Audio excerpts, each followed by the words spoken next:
আসসালামু আলাইকুম, আশা করি সবাই ভালো আছেন। একটা ব্যাপারে কথা বলার তাগিদ অনুভব করছি।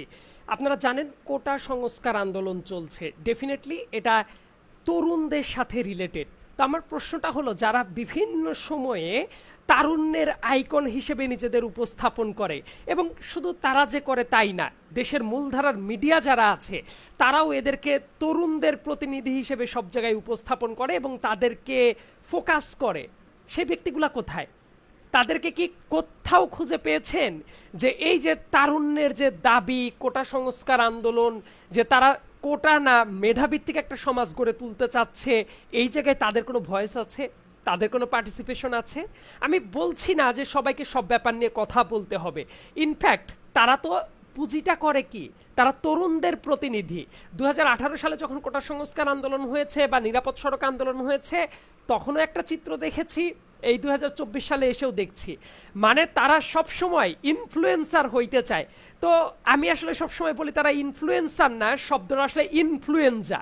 তারা সবাইকে একটা ফেক বাবলের ভেতরে রাখার চেষ্টা করে এবং তাদের যে লাইফস্টাইল, তাদের যে কথাবার্তা, এইগুলা দিয়ে মানুষকে মানে আই হেট পলিটিক্স জেনারেশন তৈরি করে। এবং সত্যিকার অর্থেই যে জায়গায় কথা বলার দরকার, দেখবেন এরা কিন্তু সেই জায়গাতে নাই।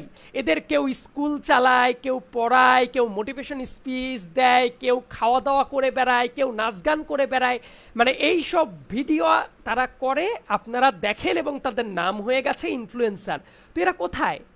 এদেরকে কোনো ন্যায়সঙ্গত কথায়, কোনো যৌক্তিক কথায় এদেরকে কোথাও খুঁজে পাবেন না। এরা শুধুমাত্র নিজেদের নেটওয়ার্কিংটা বাড়াবে এবং যখন যা সুযোগ সুবিধা নেওয়ার সেই কাজটা এরা করবে। এবং এদেরকে ভিউ বাড়ায় কারা? এদেরকে ফোকাস করে কারা? আপনার আমার মতো জেনারেশনের লোকজন।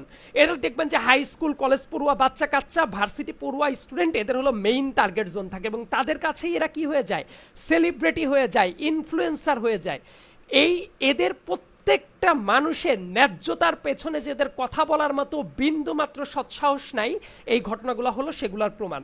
তো এরপর থেকে এদেরকে যখন বিভিন্ন জায়গায় তারুণ্যের আইকন হিসেবে উপস্থাপন করা হয়, তাদেরকে এই ক্রাইসিস মোমেন্টের ব্যাপারগুলো নিয়ে প্রশ্ন করতে শিখবেন যে এই মোমেন্টগুলোতে তারা কোথায় হারিয়ে যায়। তারা দেখবেন চুপচাপ তাদের পেজগুলোতে যদি যান, তাদের প্রোফাইলগুলোতে যান বা তাদের অ্যাক্টিভিটিস যদি দেখেন, মনে হবে কোথাও কিছুই হয় নাই, শুনশান নীরবতা। এই সুবিধাবাদী ইতর গোষ্ঠীগুলা আমাদের এই তারুণ্যের একটা কলঙ্ক। তারা মানুষকে তাদের অধিকার সম্পর্কে সচেতন হইতে দেয় না এবং তাদের ওই ফেক বাবলে পড়ে মানুষ মনে করে যেভাবে চলছে এভাবেই চলা উচিত। এত বড় তারুণ্যের একটা আন্দোলন চলছে, যেটা মানুষের রুটি রুজির আন্দোলন, পেটের সাথে রেলেভেন্ট যে আন্দোলন, হকের পথে যে আন্দোলন, তাদের দেখবেন কোথাও খুঁজে পাওয়া যাচ্ছে না। এই প্রতারকদের থেকে, এই মিথ্যার দোসরদের কাছ থেকে, এবং যে ন্যায়ের পথে যাদের ভয়েস কখনো রেইজ করতে পারে না, এদেরকে যে মুহূর্তে দেখবেন ইয়োদ্ধের আইকন হিসেবে উপস্থাপন করা হচ্ছে, সেই মুহূর্তে প্রশ্ন করতে শিখবেন। এই ক্রাইসিস মোমেন্টগুলো দিয়ে মানুষকে চেনা যায়। আপনার এই ক্রাইসিস মোমেন্টে তাদের ভূমিকাগুলো মাথায় রাখার চেষ্টা করবেন। ধন্যবাদ সবাইকে।